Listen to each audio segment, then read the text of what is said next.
आज की शुरुआत होती है अस्पताल के उस शांत और ठंडे कमरे से जहां अन्नू बेहोश पड़ी है।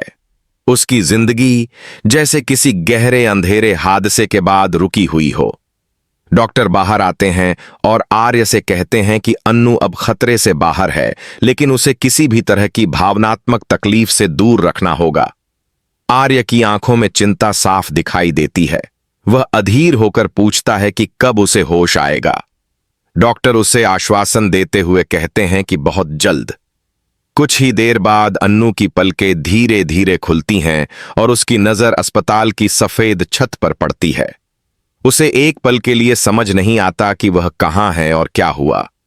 फिर जैसे ही उसकी आंखें इधर उधर घूमती हैं, वह आर्य को अपने पास खड़ा देखती है।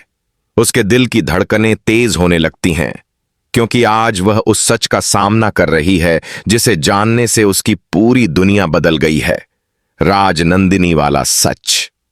अन्नू की आंखों में गुस्सा, दर्द और सवाल सब एक साथ दिखते हैं। वह बहुत धीमी आवाज में पूछती है, आर्य, ये सब सच है? तुम शादीशुदा थे? तुमने ये बात मुझसे क्यों छुपाई? उसकी आवाज गले में अटकती है, लेकिन दर्द साफ महसूस होता है। आर्य उसके हाथ को पकड़ने की कोशिश करता है, पर अन्नू झटके से अपना हाथ पीछे खींच लेती है और कहती है, मुझे मत छुओ, सच बताओ। कमरा अचानक भारी सन्नाटे से भर जाता है। आर्य की निगाहें नीचे झुक जाती हैं। उसके शब्द जैसे सीने में अटके हुए हों। आखिरकार वह कह देता है, हां, मैं शादीशुदा था। राजनंदिनी मेरी पत्नी थी। यह सुनते ही अन्नू की आंखों से आंसू बहने लगते हैं। उसकी आत्मा जैसे दर्द से चिल्ला उठती है। वह खुद को ठगा हुआ महसूस करती है। आर्य उससे अपना अतीत छिपाए हुए था और आज सारी बातें उसके सामने थीं। अब कहानी फ्लैशबैक में चली जाती है। आर्य बताता है कि राजनंदिनी सिर्फ उसकी पत्नी ही नहीं, बल्कि पहली मोहब्बत थी। उनका रिश्ता प्यार, भरोसे और हंसी से भरा हुआ था।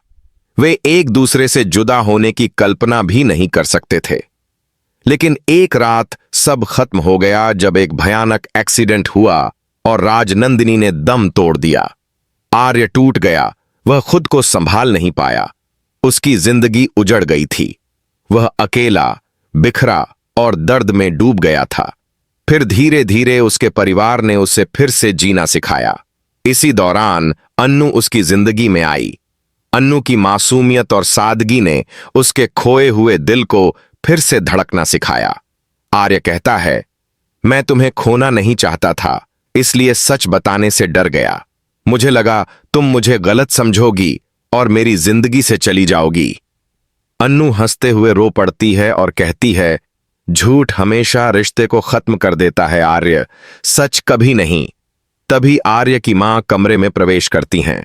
वह अन्नू को संभालते हुए कहती हैं कि यह सब सिर्फ किस्मत का खेल था, पर अन्नू की पीड़ा उससे कहीं ज्यादा गहरी थी।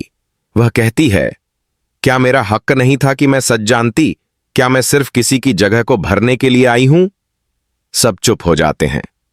तभी आर्य की मां एक चौंकाने वाला सच बताती हैं कि राजनंदिनी की मौत एक हादसा नहीं थी, बल्कि किसी साजिश का हिस्सा थी। यह बात सुनकर आर्य और अन्नू दोनों हैरान रह जाते हैं। तभी कमरे के दरवाजे पर कोई खड़ा दिखता है। माया, राजनंदिनी की छोटी बहन। उसकी आंखों में गुस्सा और रहस्य दोनों हैं। वह अंदर आते हुए कहती है, अगर सच्चाई जाननी है तो पूरी सच्चाई जानो। राजनंदिनी की मौत आर्य की वजह से हुई। पूरे कमरे में सनसनी फैल जाती है।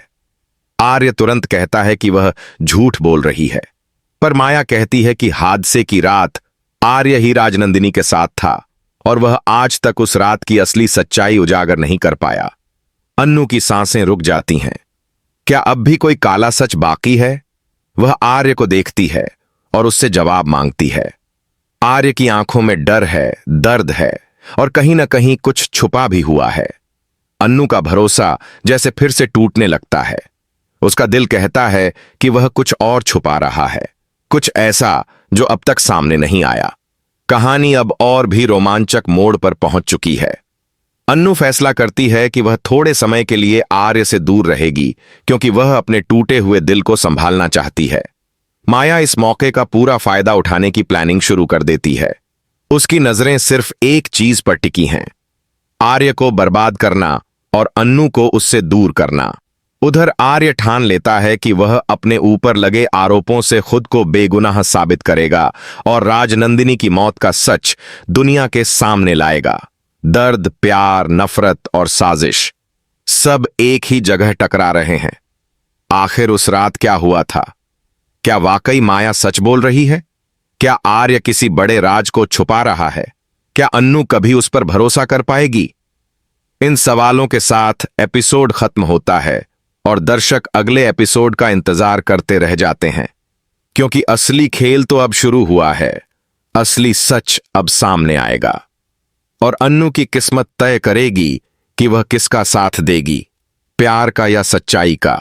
अस्पताल से डिस्चार्ज होने के बाद अन्नू घर तो लौट आती है, लेकिन उसके दिल और दिमाग में बस एक ही नाम गूंज रहा होता है, राजनंदिनी। उसकी हर सांस में आज बस एक कड़वा सच शामिल है कि जिस आदमी पर उसने आंख मूंद कर भरोसा किया, वही उससे अपनी जिंदगी का सबसे बड़ा सच छुपा गया। आर्य दूरी बनाए रखते हुए भी हर पल उसकी चिंता करता है, लेकिन अन्नू अब उससे नजरें मिलाने तक का साहस नहीं जुटा पा रही। जब वह घर के कमरे में अकेले बैठती है तो उसकी आंखों में फिर वही पल तैरने लगते हैं जब उसने पहली बार आर्य को अपना सब कुछ माना था। पर अब उसके दिल की गहराइयों में एक डर बस गया है कि पता नहीं आर्य और क्या छुपा रहा है। शाम होते होते घर में एक अजीब तनाव फैल चुका होता है। तभी अचानक माया का आना एक और बवंडर खड़ा कर देता है। वह अन्नू के पास आकर कहती है, तुम्हें सच जानने का हक है, लेकिन आर्य कभी सच नहीं बताएगा। वे लोग दिखते कुछ हैं और होते कुछ।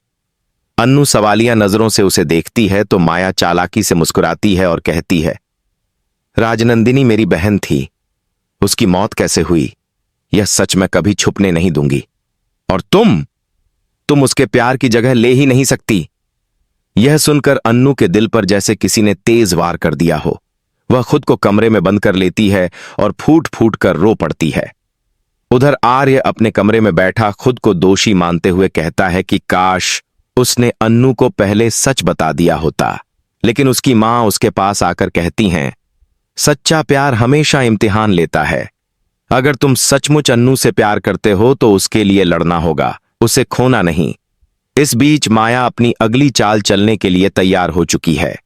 वह अपने फोन पर किसी से कहती है, अब वो राज उसके हाथ लगने वाला नहीं, मैं सब कुछ खत्म कर दूंगी।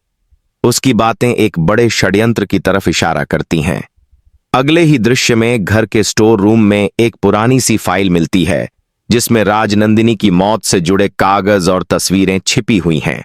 उन कागजों पर कुछ अनोखी मेडिकल रिपोर्ट्स और पुलिस नोट्स हैं जिन्हें देखकर ऐसा लगता है कि हादसा उतना सीधा नहीं था जितना बताया गया था, जैसे किसी ने सबूतों को दफनाने की कोशिश की हो।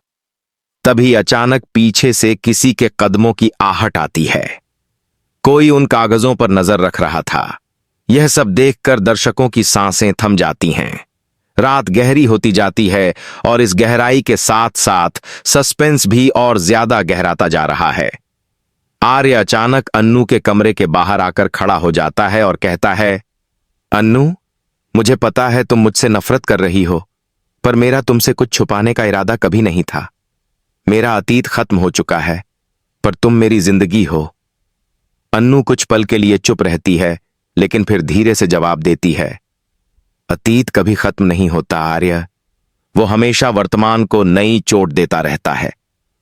उसके शब्दों में दर्द इतना ज्यादा होता है कि आर्य एक पल के लिए टूट जाता है, लेकिन वह ठान लेता है कि वह हर सवाल का जवाब ढूंढ कर रहेगा, चाहे इसके लिए उसे खुद अपने अतीत की राख में उतरकर सच्चाई निकालनी पड़े।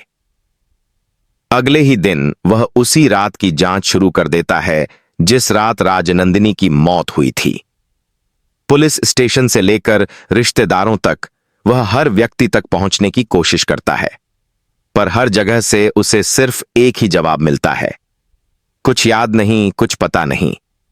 जैसे इस सच पर किसी ने ताला लगा रखा हो। अब कहानी एक खतरनाक दिशा में बढ़ चुकी है। हर कदम पर रहस्य और गहरा हो रहा है। क्या राजनंदिनी की मौत वास्तव में हादसा थी या किसी की साजिश? कौन था जिसने उस रात सब कुछ बदल दिया? और सबसे बड़ा सवाल, क्या वह इंसान अब भी आर्य के बहुत करीब है? एपिसोड खत्म होते होते बस एक ही बात साफ होती है कि अब सच्चाई छिपी नहीं रह सकती। अन्नू का विश्वास वापस लाने के लिए आर्य को अपने अतीत की सबसे काली परतें हटानी ही होंगी। किस्मत ने दोनों को एक ऐसे मोड़ पर ला खड़ा किया है जहां प्यार और सच में से किसी एक को चुनना ही पड़ेगा।